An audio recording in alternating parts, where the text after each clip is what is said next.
She was 18 and homeless. No family, no plan, just a worn whittling knife and $3 silver to her name. And with that $3, she bought a worthless, abandoned silver mine in the Garnet Range of Montana. But what nobody knew was that sealed deep inside the foundation of its ruined cabin was something that would change her life and the quiet mountain town forever. For more stories of found hope in forgotten places, subscribe to our channel. Elspeth Thorne was born in the autumn of 1888, in a valley of the Bitterroot that was more shadow than sun. Her parents, Jonathan and Mary Thorne, were people of rigid expectations and silent disappointments. Jonathan was a farmer who saw land as a ledger of profit and loss, and Mary was a woman who had long ago packed her dreams into a small trunk in the attic and turned the key. They had wanted a son to work the farm, and in Elspeth, they saw only a future expense, another dowry to be paid. She grew up in the quiet spaces of their farmhouse, learning early that her presence was a thing to be tolerated rather than celebrated. Her world was one of chores done without comment and meals eaten without conversation. But on the far edge of the property, in a small cabin he had built himself with lodgepole pine and river stone, lived her grandfather, Angus Thorne. Angus was a widower, a carpenter by trade and a naturalist by soul, and he was the only person who ever saw the girl for who she was. He was a man of few words, but his hands were a language she understood perfectly. From the time she was 6, he would let her sit on a stool in his workshop, the air thick with the scent of sawdust and linseed oil. He never spoke down to her. He taught her the names of the tools not as if she were a child, but as if she were an apprentice. This was a ripsaw, for cutting with the grain. This, a crosscut. This was a smoothing plane, and you had to set the blade just so, a hair's breadth, to get a shaving so thin you could read a newspaper through it. He showed her how to hold a hammer, not by choking up on the handle but by holding the end, letting the weight of the head do the work. He taught her the character of wood, the stubbornness of oak, the generosity of pine, the fine, tight grain of maple. He spoke of the world in terms of its construction, of how things fit together, of the honesty in a well-made joint. He taught her that work was not a punishment, but a kind of conversation with the world. When she was 10, he gave her a knife.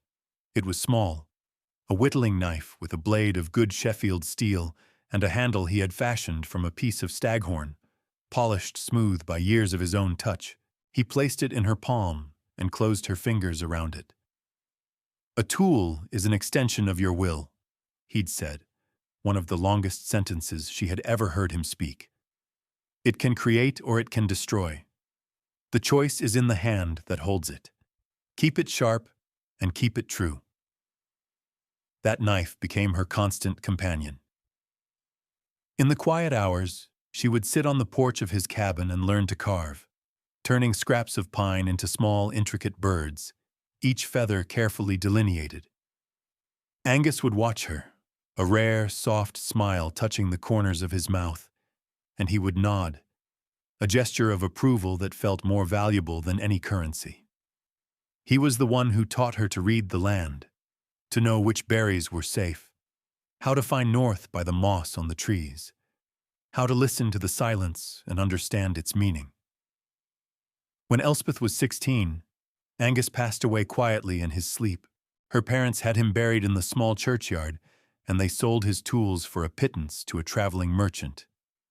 They boarded up his cabin. For Elspeth, it was as if the only light in her world had been extinguished. The farm became a prison of silence, the disapproval of her parents, a palpable weight in the air. She kept the knife hidden in her pocket, its smooth handle a connection to the only person who had ever truly loved her, the only one who had given her skills instead of demands. She was a capable young woman, with hands that knew how to work and a mind that knew how to observe. But in her own home, she was invisible, a ghost waiting for her life to begin. Her 18th birthday arrived with the first chill of September, the air crisp and clean with the promise of frost. There was no cake, no celebration. It was a day like any other, marked only by the quiet turning of the calendar page. 2 days later, she woke to find a valise, a small, worn leather case, sitting by her bedroom door. Inside was one change of clothes, a loaf of dark bread wrapped in wax paper, and a plain white envelope. Her name, Elspeth, was written on the front in her father's severe, angular script. She opened it. There was no letter, no word of farewell. There were only $3 silver, heavy and cold in her palm. She walked downstairs. The house was unnaturally quiet.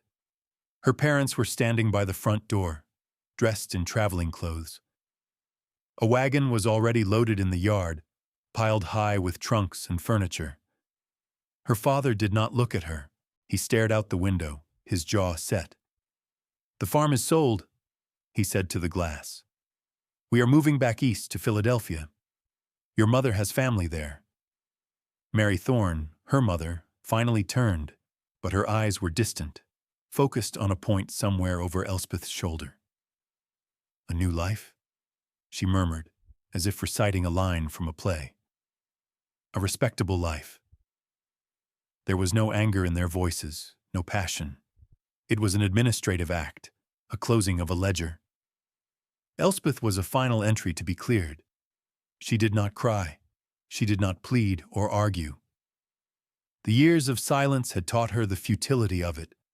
She had learned from her grandfather that some things, like the grain of wood, cannot be forced. You had to work with them or work around them. She looked at the two people who had given her life but had never given her a home, and she felt a strange, hollow peace. The long waiting was over. She simply nodded, a small, sharp movement of her head. She turned and walked back up the stairs to her room. She did not take the valise they had packed for her. Instead, she took her own small canvas satchel, the one she used for gathering herbs for her grandfather. Into it, she placed her spare dress, a small whetstone for her knife, and a tinderbox. She put the loaf of bread inside and slipped the $3 into the deep pocket of her skirt, where they settled against the familiar shape of the staghorn-handled knife. She walked back down the stairs and out the front door, not looking back. She did not watch them leave. She walked down the long dirt track that led away from the farm, her head held high, her shoulders straight. The sun was rising, casting long shadows across the valley. The air was cold, but it felt clean, cleansing. She was 18 years old, with $3 and a knife, and the whole world of mountains and sky was laid out before her. She was not leaving a home. She was finally escaping a house. The cruelty was not in a shout or a blow, but in the quiet, calm finality of it, the transactional nature of their departure. They had calculated her worth, and it was $3. She reached the end of the lane and turned north, towards the high country, towards the jagged peaks that had always seemed to her like a promise of something more. She did not know where she was going, but for the first time in her life, she felt she was walking in the right direction. The road north was a ribbon of dust that unspooled through valleys of golden aspen and climbed into passes thick with the scent of pine and cold stone. Elspeth walked with a steady, unhurried pace, a rhythm she had learned from long walks with her grandfather. She measured her days by the sun and her progress by the changing landscape. The gentle farmlands of the Bitterroot gave way to the rougher, more demanding terrain of the mountains. She moved through the world with a quiet watchfulness, her senses alive to the details her parents had never noticed. She saw the way the wind combed the tall grasses on the hillsides, the intricate lace of frost on a fallen leaf, the purposeful flight of a hawk circling on an updraft. The physical world was her catechism, its lessons plain and true. She ate the bread sparingly, supplementing it with late-season berries she knew were safe and the small, sweet roots of wild carrots she dug with the tip of her knife. She drank from clear, fast-running creeks, the water so cold it made her teeth ache. At night, she sought shelter in the lee of rock outcroppings or in the dry, fragrant haylofts of abandoned barns. She was alone, but she was not lonely. The silence of the wilderness was a comforting presence, a vast and patient companion, so different from the hostile silence of her parents' house. She felt the weight of their judgment lifting from her with every mile she put between herself and that valley. After 10 days of walking, she crested a high pass and looked down into a new valley. A small town was nestled beside a creek, a scattering of weathered wooden buildings huddled together, as if for warmth against the immense backdrop of the mountains. Smoke curled from a few chimneys, thin gray plumes against the sharp blue of the sky. This was Garnet Creek. It was a town that had seen better days. The paint on the storefronts was peeling, and many of the windows were boarded up. It had been a silver town, but the silver had played out, and most of the people had followed the money, leaving behind a skeleton crew of the stubborn and the hopeful. She walked down the main street, her footsteps echoing in the quiet. An old man sitting on a bench in front of a general store watched her pass, his eyes curious but not unkind. A woman shook a rug from an upstairs window, sending a cloud of dust into the autumn air. The town felt weary but not dead. It had the feeling of a place that was holding its breath, waiting. Elspeth felt no fear, only a deep and abiding curiosity. Her grandfather had taught her to look at a piece of wood and see the grain, to understand its strengths and weaknesses before making the first cut. She looked at this town in the same way. She saw the decay, but she also saw the strong bones of the buildings, the good stone foundations, the way the town was sited to catch the morning sun. She saw a place that had been built to last, even if the reason for its building was gone. She was tired, her boots worn, her dress dusty, but her spirit was intact. The journey had stripped away the last vestiges of the girl she had been and left behind the woman she was becoming, self-reliant, observant, and possessed of a quiet, unshakable endurance. She had not come here looking for charity or for a handout. She had come looking for a place to begin. Elspeth walked into the Garnet Creek General Store, the only establishment on the main street that seemed truly alive. The air inside was a rich tapestry of scents: coffee, cured leather, kerosene, and cinnamon. A man with a graying beard and wire-rimmed spectacles looked up from behind the counter. "Help you?" he asked, his voice a low rumble. "I'm looking for the county claims office," Elspeth said, her voice clear and steady. The man raised an eyebrow, surprised. "That'd be me, part-time, postmaster and claims agent. Abernathy's the name." He gestured to a dusty corner of the store where a large, hand-drawn map was tacked to the wall, crisscrossed with lines and notations. "Looking to file?" "Looking to buy," she corrected him gently. "Something abandoned. Something nobody wants." "Mr." Abernathy studied her for a long moment, taking in the worn dress, the resolute set of her jaw, the canvas satchel over her shoulder. He saw not a beggar, but someone with a purpose. He grunted, a sound of reluctant respect, and walked over to the map.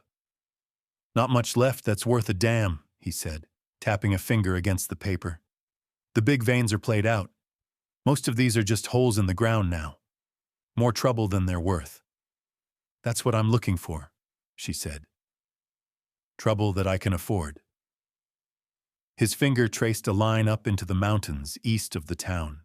It stopped on a small, faded square marked with a spidery script. "Here, the Sparrow's Hope. Patented by a fellow named Silas Croft 30 years ago. He worked it for a year, maybe 2. Pulled out just enough to keep him in beans. Then the main adit collapsed in a winter storm. He walked away from it. Died a few years later, folks say." "What's there?" she asked.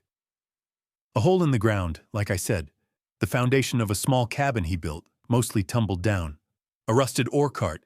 The land's no good for grazing, too steep and rocky. Timber's mostly lodgepole, not worth much for milling. He looked at her again. What's it owed in back taxes? $3, he said, the words hanging in the air. Elspeth reached into her pocket. She laid the 3 heavy silver dollars on the worn wooden counter. They made a solid, definitive sound in the quiet store.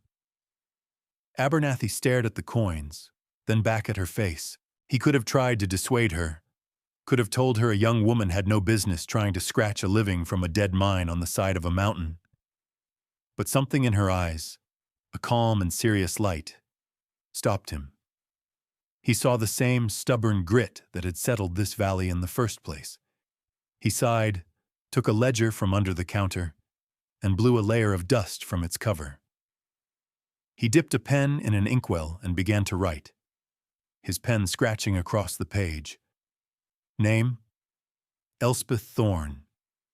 He recorded the transaction, his movements precise and official. He took a stamp, pressed it onto an ink pad, and brought it down with a firm thud on the page. He tore out the sheet and handed it to her. It was a deed, simple and direct, granting her title to the 10 acres of rock and pine that comprised the sparrow's hope claim.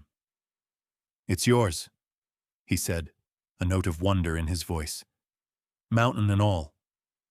She folded the paper carefully and put it in her satchel. She bought a small sack of flour, a block of salt, and a handful of nails with the change from her bread money, her grandfather having taught her to always keep a small reserve. She thanked Mr. Abernathy and walked out of the store, the owner of a piece of the world. She followed the creek east out of town, then took a narrow, overgrown track that climbed steeply into the hills. After an hour's hard climb, she found it. It was exactly as he had described, and yet, to her, it was more. The mine entrance, the adit, was a dark slit in the mountainside, choked with a landslide of rock and earth. A few weathered timbers, cracked and gray, were all that remained of the entrance framing. Nearby were the ruins of the cabin, a low rectangle of dry stacked granite stones that formed a foundation about 12 feet by 16. The log walls were long gone, either burned for firewood or rotted back into the earth. A single tall stone chimney stood at one end, a lonely sentinel against the sky. An ore cart lay on its side, its wheels seized with rust. But Elspeth saw it with her grandfather's eyes. The foundation stones were solid, well chosen. The chimney was expertly built, its draw likely still true. The site was on a south-facing slope, sheltered from the north wind by a thick stand of pine, with a clear view down the valley. A small, year-round spring trickled from a rock face 100 yards away. Silas Croft had known what he was doing. He had chosen his spot well. This was not a ruin. It was a beginning. Elspeth's first priority was not the mine, but shelter. Winter in the Garnet Range was a serious and unforgiving affair, and it was already late in the season. The collapsed adit held no interest for her. She was a builder, not a miner. The stone foundation of the old cabin, however, was a gift. It was a solid, level base on which to build.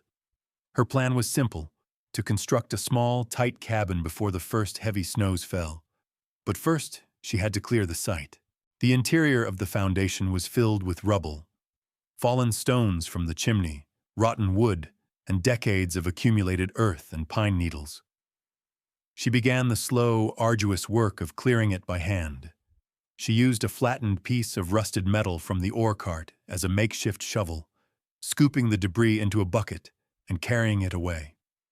For 3 days, she worked from sunup to sundown, her muscles aching, her hands raw. It was patient, repetitive labor. But with each bucket of dirt she removed, she felt a deeper connection to the place, as if she were clearing away not just debris, but time itself, preparing the ground for a new future. On the fourth day, as she was clearing the area around the hearth, her makeshift shovel struck something that was not rock. It made a dull, metallic sound. Curious, she knelt and dug away the dirt with her bare hands. She uncovered the edge of a large, flat flagstone that formed the base of the hearth. It was a different type of stone from the others, a piece of dark, smooth slate, while the rest were rough granite. She remembered her grandfather telling her to always look for the thing that is different, the break in the pattern. She examined the edges. The mortar was different, too, a lighter color, and it seemed less weathered. It had been set in place more recently than the rest of the foundation. A thrill, not of fear but of pure, focused curiosity, ran through her. She spent the rest of the afternoon searching the area for a tool. She found what she was looking for near the collapsed mine. A long iron pry bar, once used for breaking rock, heavy and rusted, but still strong. She carried it back to the foundation.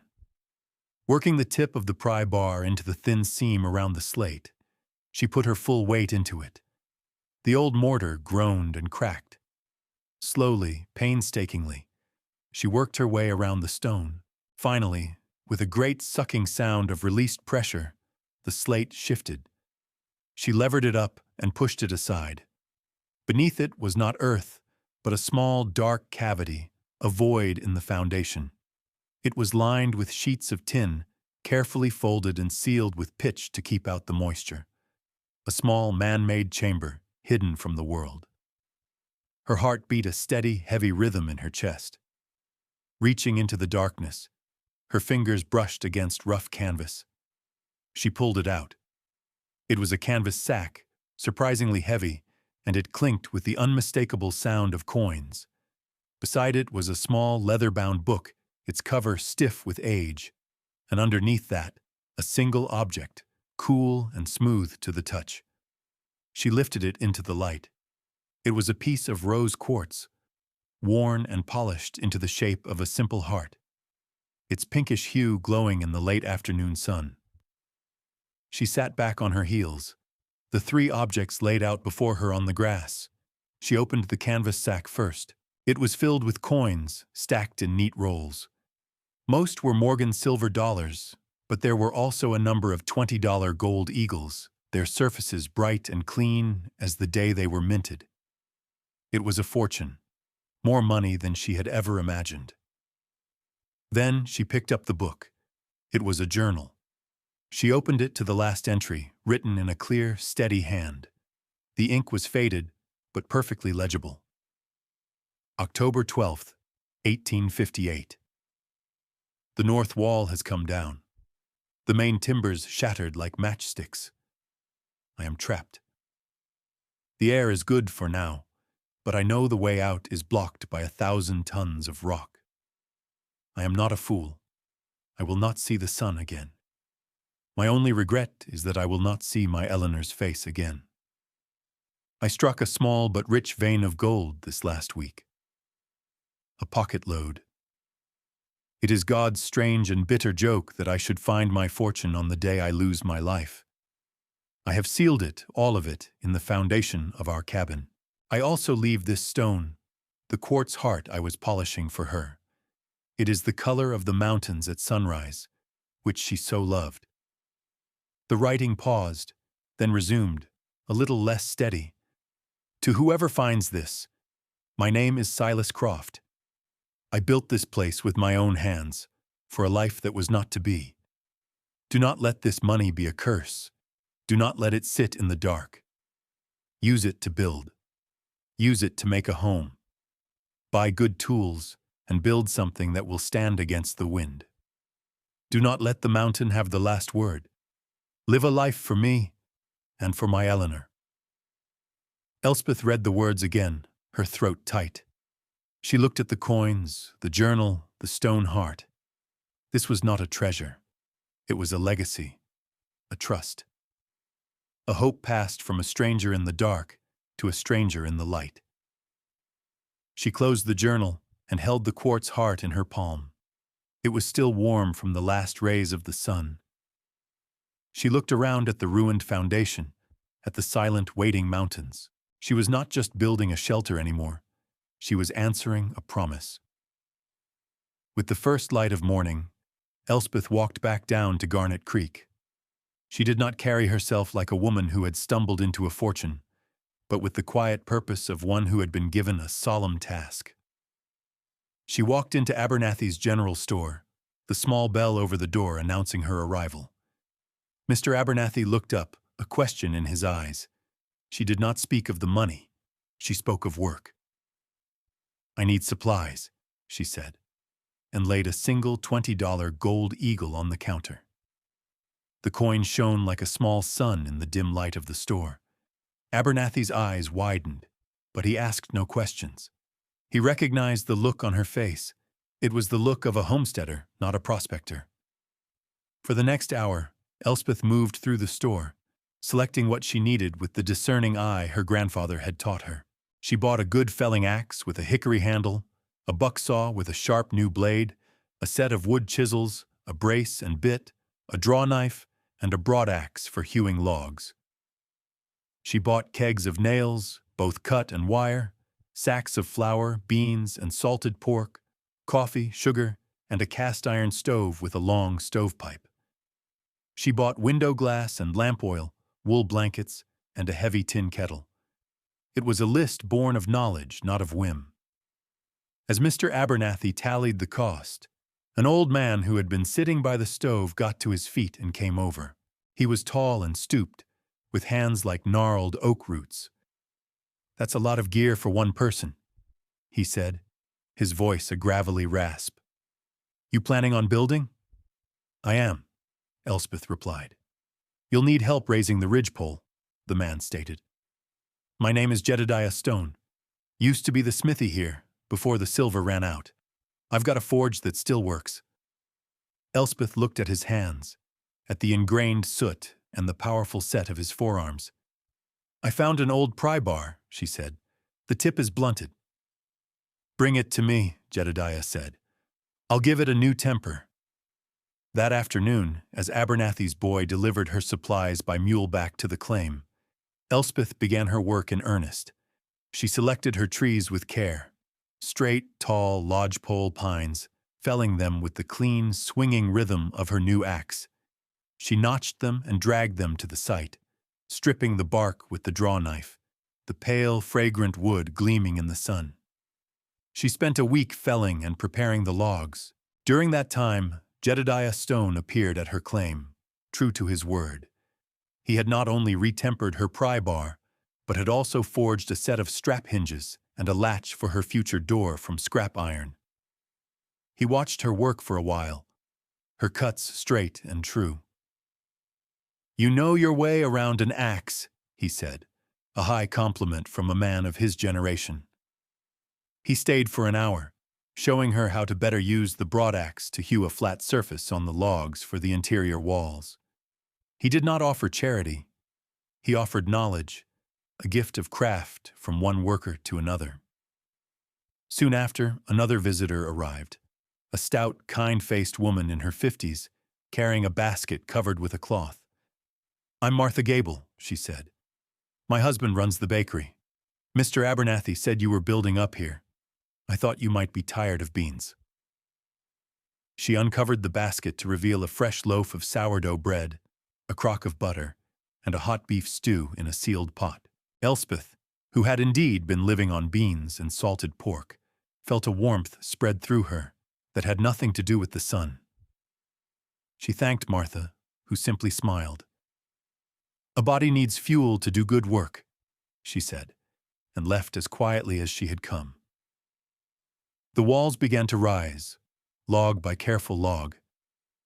Elspeth cut the saddle notches with her chisel and saw, fitting each log snugly onto the one below.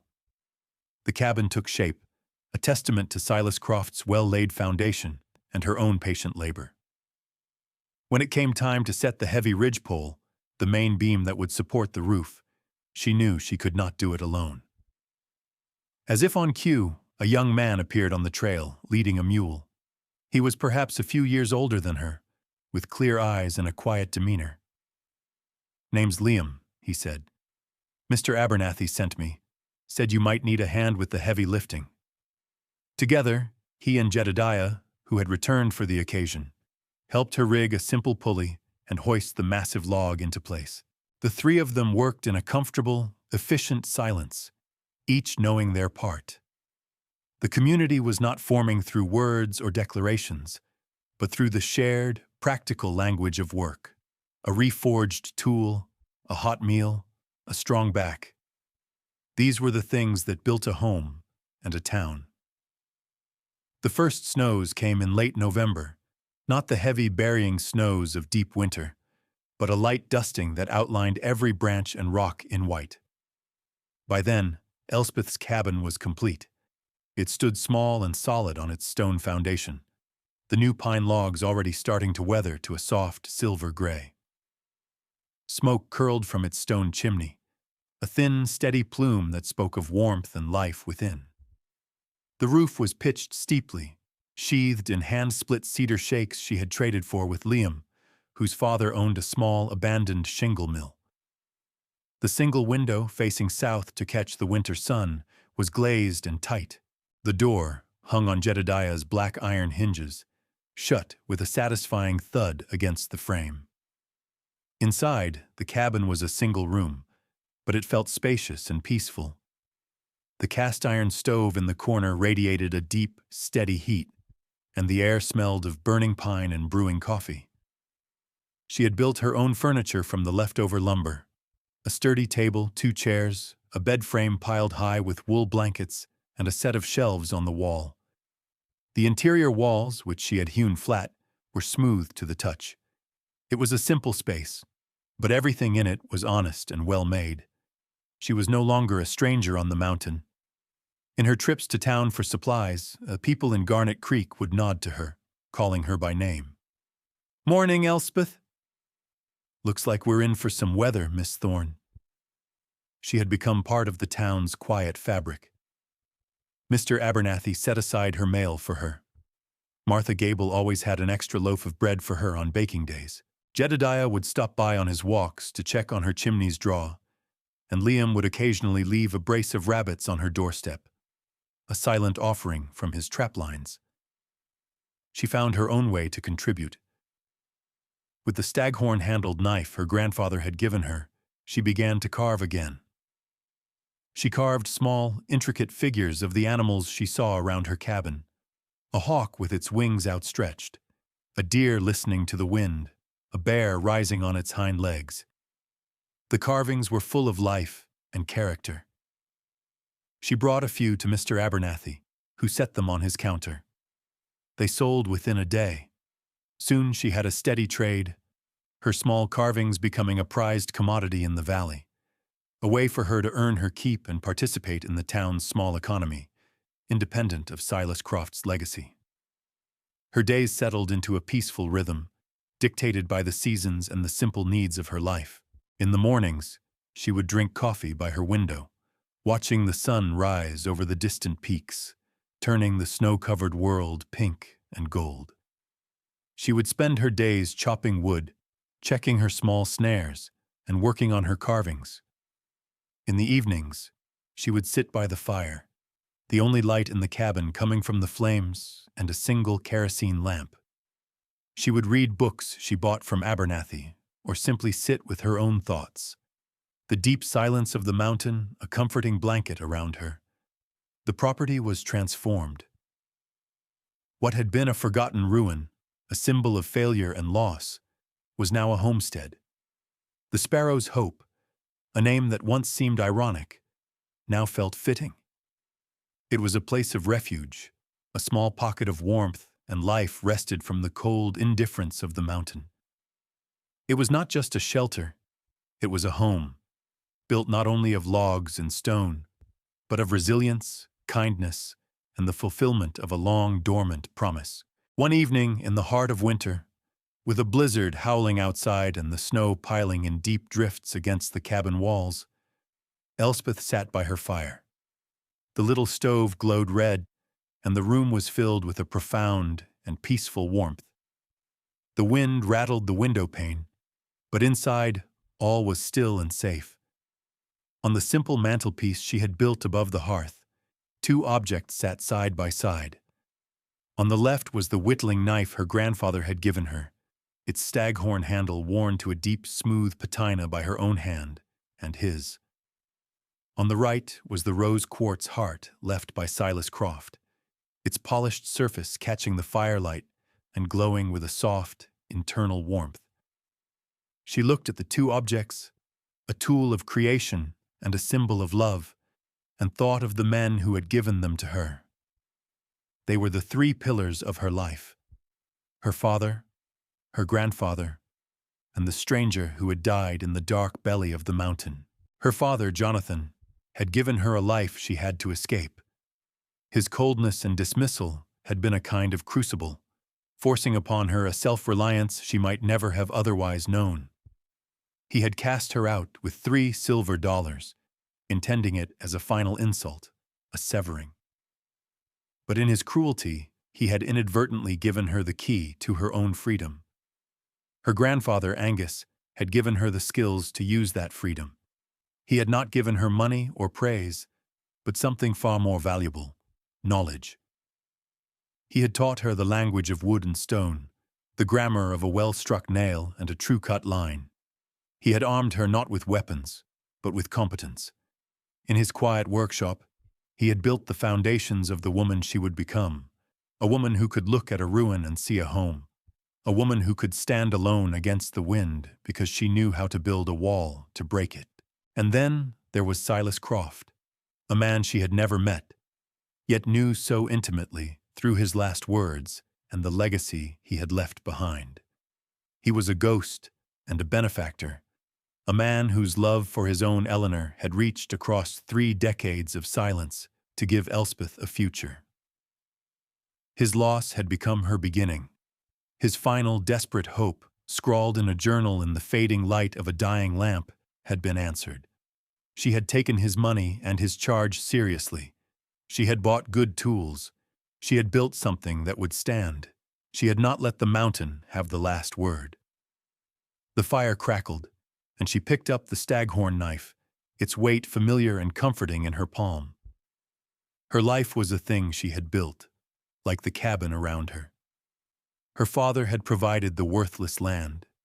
Her grandfather had provided the design, and Silas Croft had provided the materials. She had been the carpenter of her own existence. The wind howled, a lonely sound, but it was the sound of the world outside, not inside.